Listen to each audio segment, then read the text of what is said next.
Yo, what is good, everybody? It's your boy Golden Falls, Golden, what if, whatever you want to call me, and I'm back with part 3 of What If Deku had an adaptation quirk. And first off the rip, if you enjoy, please leave a like and subscribe. It will tell me off rip if y'all are really enjoying this series or not and all that.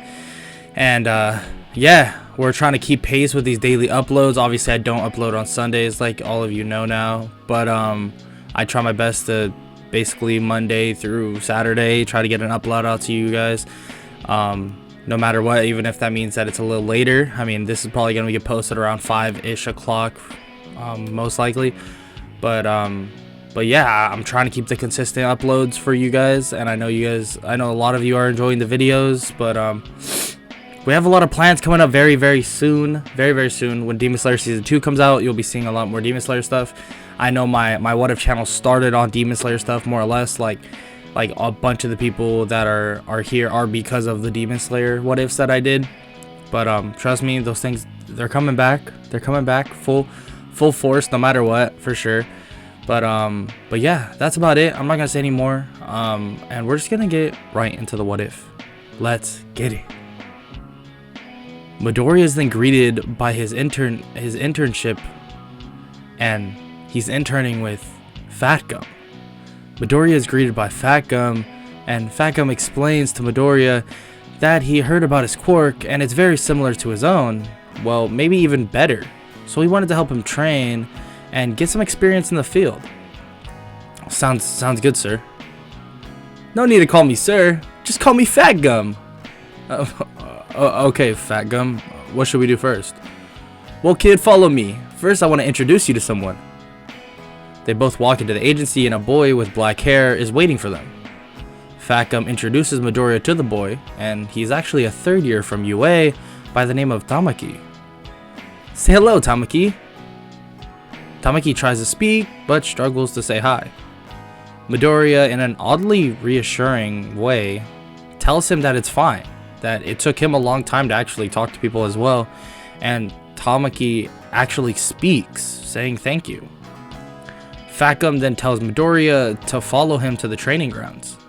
They head over and Fat Gum shows him a dummy. Okay, kid, with my quirk I use it to protect civilians first. I know that you are really strong, but using your quirk as a shield would be amazing for your hero career. Oh, so you want me to protect this dummy from incoming attacks? Fat Gum nods and activates a paintball machine that will actually move around and shoot at the dummy. Okay, have fun, kid. For the next 2 hours, Midoriya allowed himself to get pelted with paintballs, and then Fat Gum finally came back, not knowing how he did. Wow, impressive, kid. There's not even paint on the dummy. He looks to see Midoriya covered in bruises. See, Fat Gum, I've actually never been hit by paintballs before, so the first 50 hits, I definitely felt it.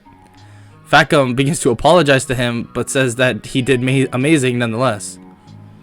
Tamaki comes out as well. Good job, Midoriya. Thanks, Tamaki. Fat Gum pats them both on the head and tells them that they are both improving in different ways. Fat Gum tells Midoriya he is done for the day, and tomorrow they will begin patrolling. He cleans off and then heads to bed. Fat Gum wakes him up early in the morning for some more protection training, and then at night, the three of them basically go out on some patrolling. While out on the patrol, Fat Gum explains to Midoriya their daily routine, and Midoriya even gets to see how Fat Gum protects people. You're really impressive, Fat Gum. Thanks, kid. But I promise both of you will be better than me. From the distance, screaming can be heard. On the TVs, it begins saying that these creatures have been showing up in every city, but most are currently in Hosu. The TV shows a Nomu where they currently are and people running. You three, follow me and protect whoever you can. They follow and they spot the Nomu. The Nomu screeches and charges at Fat Gum. Fat Gum takes the hit, but it is in tons of pain. Damn, this thing is so strong. The Nomu stands over Fat Gum, and goes to hit him, but Midoriya basically gets him out of the way. Midoriya, listen, you can't fight, but I have a plan. Okay, I'm listening, Fat Gum.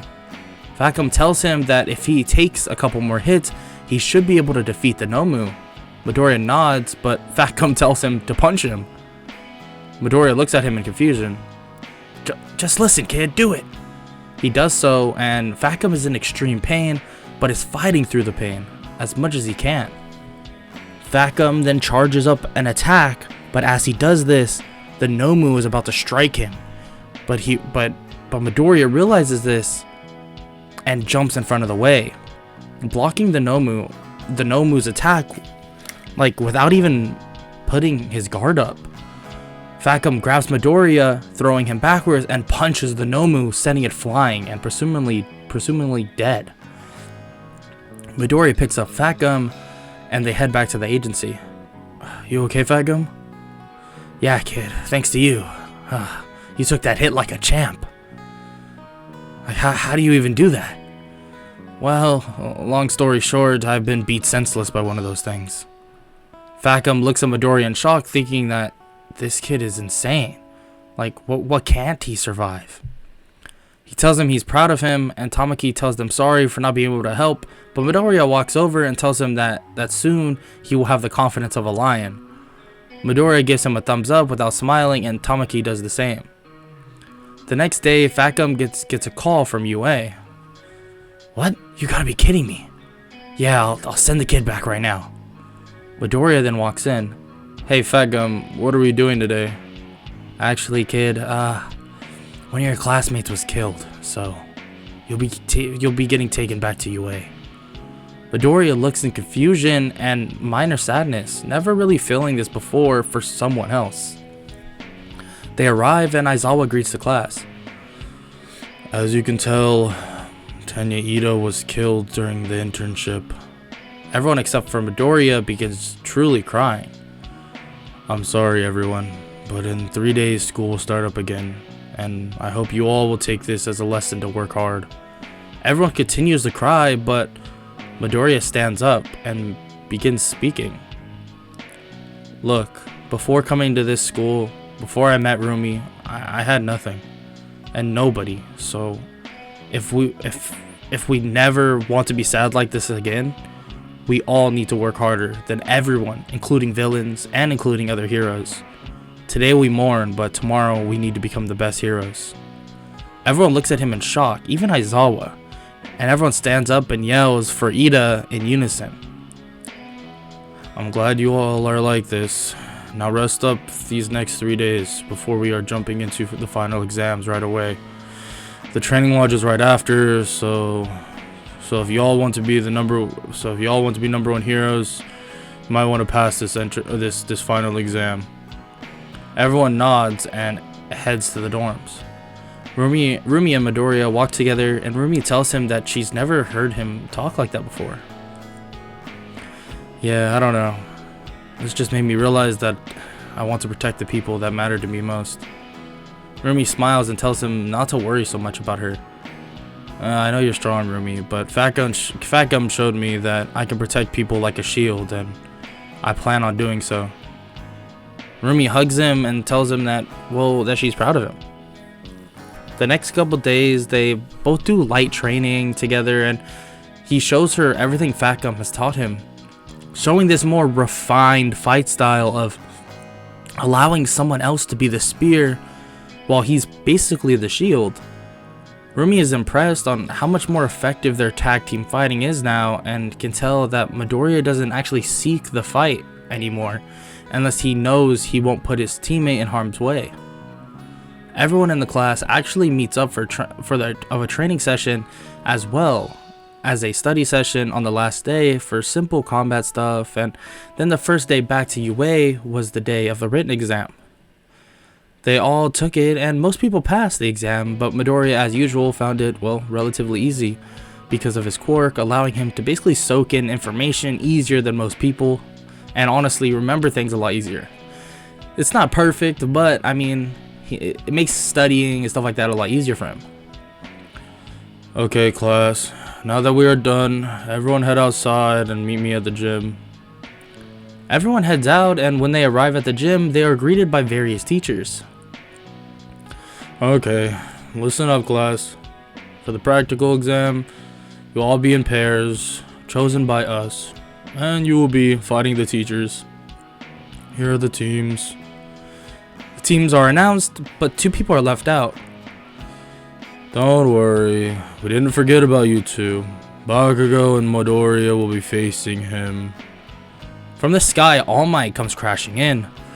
I am here, and I will be your opponent. Both Bakugo and Midoriya smile and sync, and everyone is separated into their pairs. Bakugo, we need to work together. Shut up, you nerd.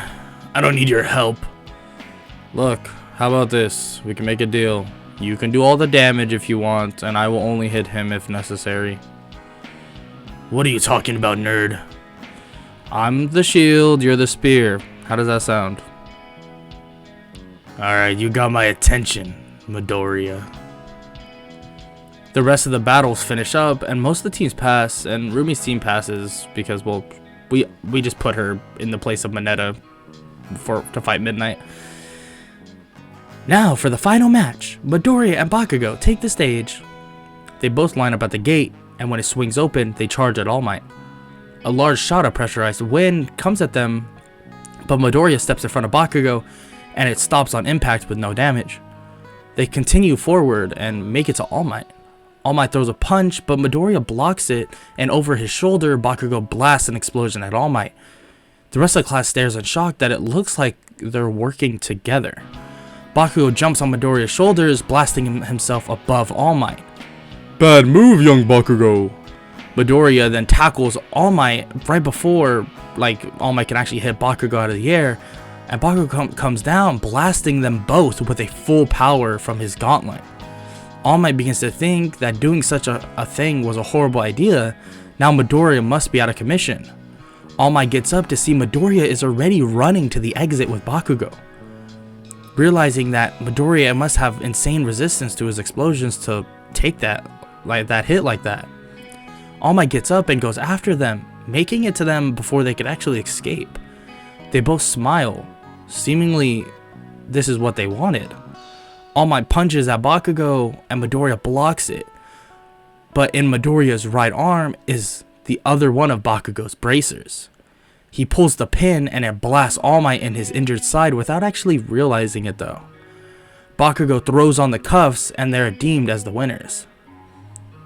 The class begins to say that their teamwork was just as good as Midoriya's and Rumi's, that they were even able to beat All Might. All Might stands up, visibly hurt, but tells them that they did amazing and their plan was flawless. They both walk away with we can call it a mutual respect for each other, recognizing both of their strengths now. They get to the class and they all celebrate, saying how amazing they both were, and Midoriya thanks them, but Bakugo just scoffs, saying that he already knows he did amazing and they don't need to remind him.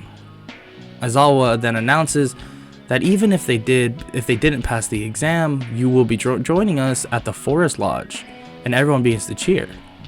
The next day, everyone gets packed and heads off. They are all on the bus, talking about how amazing Bakugo and Midoriya's teamwork was, and that it was even comparable to him and Rumi's. Well, the teamwork is a little different. Both of the quirks are very different, but in my opinion I prefer Rumi because I like hand-to-hand combat a bit more.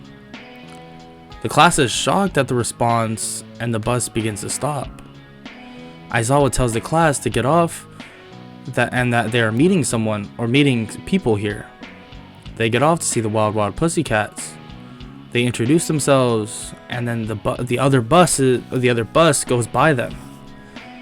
Oh yeah, by the way, class, the training camp has already started. The cliff begins to shift, and the whole class gets thrown off into the woods below. And that is the end of part 3 of this What If. And if you enjoyed, please leave a like and subscribe. And I'm basically if y'all show some support on this part, I'll make sure just to get the next part out tomorrow or whatever. But I do plan on probably posting something else tomorrow. I'm not exactly sure yet, but if y'all want it, I probably can finish up this series and then and then after this series is done, I'll finish up whatever other series I need to finish up. But yeah, I appreciate all the support on this series. It's been really fun to make all that stuff. And yeah, also comment down below any suggestions that you want to see. I mean, I love seeing them. I love seeing the suggestions. I'm pretty sure this is straight out my comment section. I can't remember who it was, but if I find out, I'll definitely let y'all know. But this definitely came out of my comment section. But yeah, thanks for all the support, boys. And just, yeah, have an amazing day. Later.